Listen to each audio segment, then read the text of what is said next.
देश के रूप में दिखाया जा रहा है, उसमें एक तरफा एक नैरेटिव चलाया जा रहा है, बनाने की कोशिश करी जा रही है इस तरीके का एक नैरेटिव। और इसमें जो इजराइल का, जो ज़ायनी इजराइल है, उसका सबसे बड़ा समर्थन करने वाला देश है वो अमेरिका है।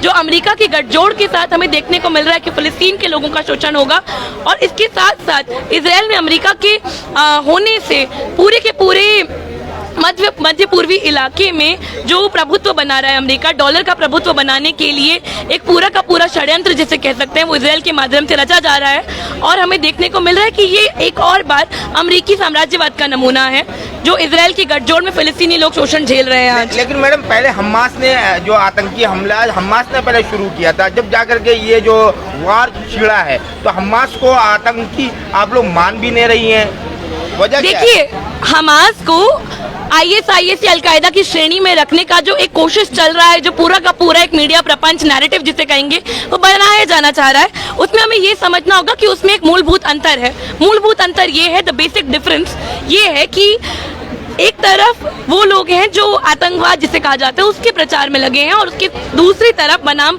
हमास है जहां पर लोग एक डेस्परेट मूव, एक मजबूरी, लाचारी में अपने जीवन के लिए जब इंसान लड़ रहा है, संघर्ष कर रहा है, उसमें उठाया गया कदम है, उसको एक श्रेणी में नहीं रखा जा सकता बाकी आतंकी संगठनों के साथ। तो हमें ये भी समझना होगा कि हमास का वो एक बॉम्बिंग अकेला इवेंट नहीं, उससे पहले भी इजराइल हमला करता आ रहा है, उसके बाद अभी भी हमला कर रहा है। और एक ऐसा देश, जो मैं पहले भी बोली हूँ कि जो पानी के लिए, खाने के लिए, अपने जीने के लिए इजराइल पर निर्भर है, क्या उसको खतरा, इजराइल को खतरा हो सकता है उस देश से? मैडम ये बताइए, 57 मुस्लिम देश इकट्ठे हो गए, फिर भी इजराइल पीछे नहीं हट रहा, वजह क्या है? किसका समर्थन मिल रहा है इजराइल को? देखिए, अमेरिका का समर्थन है। इस प्लेकार्ड पे भी लिखा है कि जो US नेवी फ्लीट्स हैं उनको वापस जाना चाहिए, क्योंकि क्या है कि अमेरिका को इजराइल में होने से और ज़ायनी इजराइल के साथ अमेरिका की गठजोड़ से दो तरफा फायदा है। एक तो ये जो इराक में हुआ, अफगानिस्तान में हुआ, उससे उसका एक प्रभुत्व बनता है मध्य पूर्वी दुनिया के क्षेत्र में, और उसके साथ साथ वहाँ का जो तेल का बाजार है, जो पूरे मध्य पूर्वी हिस्से में पाया जाता है, जो तेल है वो डॉलर में उसका ट्रेड होता है।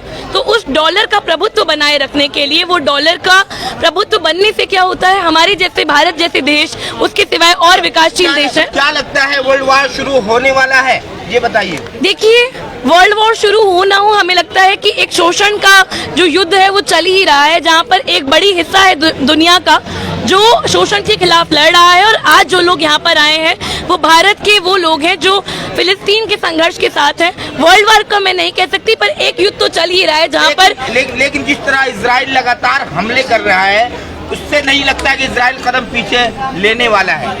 जी, इजराइल कदम पीछे उठाता इसलिए नहीं लग रहा है क्योंकि उसको समर्थन प्राप्त है, दुनिया की सबसे बड़ी साम्राज्यवादी ताकत से समर्थन प्राप्त है। और दूसरी तरफ वो देश है जो वैसे ही इतना सिमट चुका है दो पट्टियों पे, गाजा पट्टी पे, उसको भी चारों तरफ से घेर लिया गया है। तो इजराइल के पास कोई कारण नहीं है पीछे होने का। इसमें इसीलिए हम ये मांग उठा रहे हैं कि इजराइल को पीछे धकेलने के लिए जो अंतर्राष्ट्रीय संगठन है, UN जैसे संगठन है, वो शांति की बातचीत करा सकते हैं। उसके साथ साथ जो इजराइल की सरकार है, जो नेतन्याहू की सरकार है, उस पर वॉर क्राइम का मुकदमा चलना चाहिए अंतर्राष्ट्रीय ट्रिब्यूनल में, क्योंकि वो पहले से ही बहुत सारे करप्शन के केसेस में और बहुत सारे वॉर क्राइम के केसेस में उनका नाम आता रहा है। अच्छा। तो ये सिर्फ फिलिस्तीन की जनता की बात नहीं है, ये इजराइल की जनता की भी बात है जो सरकार से दुखी है। क्या कहना चाहेंगे मैडम, इस तरीके के वार जो है, लगता है कि वर्ल्ड वार शुरू होने वाला है, क्या लगता है आपको? देखिए, जैसा कि मेरी पहली साथी ने आपको बताया कि वर्ल्ड वॉर शुरू होगा या नहीं, उससे ज़्यादा अभी भी हर देश में वहाँ की मेहनतकश जनता एक लड़ाई लड़ रही है, हर दिन लड़ रही है, ठीक है। और इस तरीके की चीज़ हम इजराइल में भी देख रहे हैं। इजराइल की मेहनतकश जनता की जो प्रति व्यक्ति आय है उसमें, और जो फिलिस्तीन की प्रति व्यक्ति आय है उसमें भारी अंतर है। अच्छा, भारत के कुछ लोग जो है यहाँ पर इजराइल एम्बेसी के बाहर आकर के कह रहे हैं कि इजराइल हमें भेज दो, हम फलस्तीनियों से जंग करेंगे, क्या कहना चाहेंगे इस पर? देखिए, हम सिर्फ एक ही बात कहना चाहते हैं कि हम यहाँ से ये संदेश देना चाहते हैं कि इजराइल की जनता जो संघर्ष कर रही है, हम उसके साथ खड़े हैं, और इस पूरे विश्व की उन सभी लोगों को आगे आने की जरूरत है जो न्याय पसंद और शांति पसंद लोग हैं।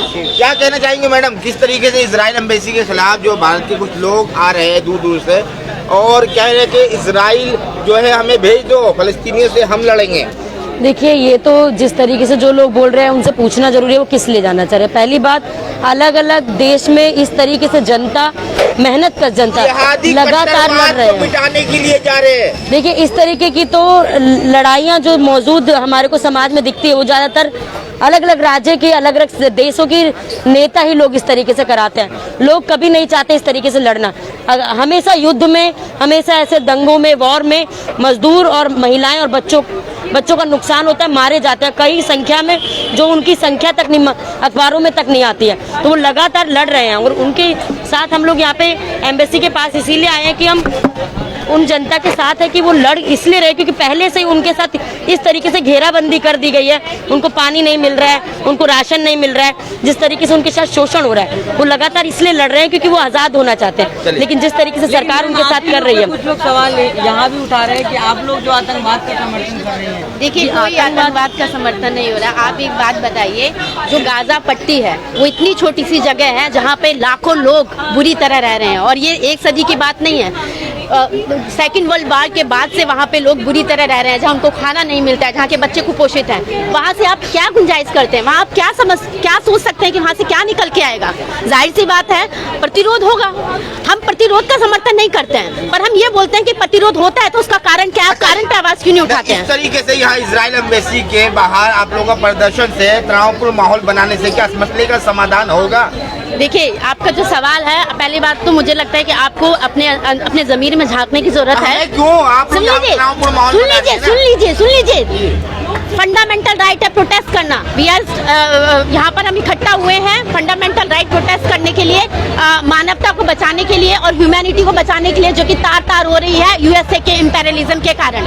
इस पे सवाल क्यों नहीं उठाते? पूरे विश्व जो है यूएसए के साम्राज्यवाद के कारण, जो इस देश के सबसे ज्यादा जो वर्किंग क्लास है वो पिस रहा है। तो हमें सवाल उठाना चाहिए कि क्यों इस तरीके की विश्व व्यवस्था बना दी गई है कि यहाँ पे चंद जो अमीर घराने के विश्व हैं, अमीर घराने के जो पूंजीपति हैं, वो पूरे विश्व को अपने कंट्रोल में रखते हैं। और आज हम देखते हैं गाजा पट्टी पे वो हाल है, वो उसी का परिणाम है। और उस परिणाम से आप क्या उम्मीद करते हैं, क्या निकल के आएगा? इसलिए जो हमास है वो उसका प्रतिरोध का एक कारण है, वो उस कारक की वजह से हुआ है। इसलिए मैं आपसे सवाल पूछना चाहती हूँ कि जो इजराइल का जो कदम है, जहाँ पे मासूम बच्चे जिनकी दिल की धड़कनें नहीं रुक रही हैं। आप देखिए वायरल वीडियोस को जो हमारे सामने आ रही है, जो वहाँ से बम के बाद जो घरों से औरतें निकाले जा रही हैं, उनका पूरा शरीर ऊपर से लेकर नीचे तक काला हो गया है।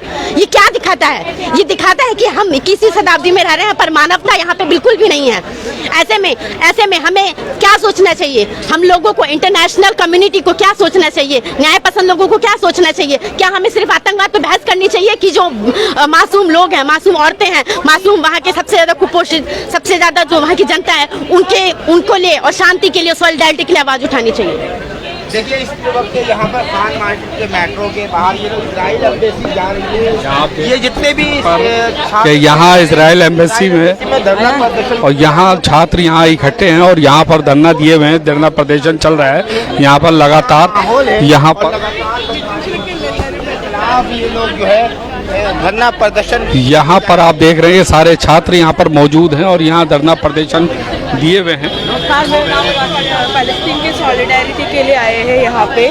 जो भी वहाँ पे हो रही है, इतनी लोगों की हत्या हो रही है वहाँ पे इतने सालों से, उसके खिलाफ हम बात करने चाहते हैं, इसलिए हम आए। क्या लगता है इस तरीके से यहाँ पर आप लोग भीड़ लगाने से, प्रदर्शन करने से मसले का समाधान निकलेगा? हम ये मैसेज देना चाहती हूँ कि दुनिया, इंडिया के लोग भी पैलेस्टीन के साथ दे रहे हैं, उनके फ्रीडम के लिए, उनके लिबरेशन के लिए, एंटी कॉलोनियलिज्म के लिए हम लड़ रहे हैं। यहाँ आप देख रहे हैं लगातार यहाँ पर ये सारे लोग, यहाँ ये छात्र यहाँ पर इकट्ठे हैं और संगठन और तादाद में इजराइल एम्बेसी में धरना दिए हुए हैं एम्बेसी की तरफ, और वहाँ पर प्रदर्शन अपना विरोध दर्ज कराएंगे। फिलिस्तीन की हिमायत में ये लोग खड़े हैं, तस्वीरें साफ है। ये आप कह नहीं सकते कि हम सिर्फ सोशल मीडिया पे ये जिहाद कर रहे हैं। तो आप देख रहे हो लाइव की जिहाद क्या होता है। वो लोग जिहाद कर रहे हैं, आप उस जिहाद को देखिए, हमारे जिहाद को नहीं। Thank you so much. आप कह रहे थे कि यूनिटी का रिश्ता है, आपको नहीं लगता कि लोग किसी भारतीय मुसलमान आतंकवाद?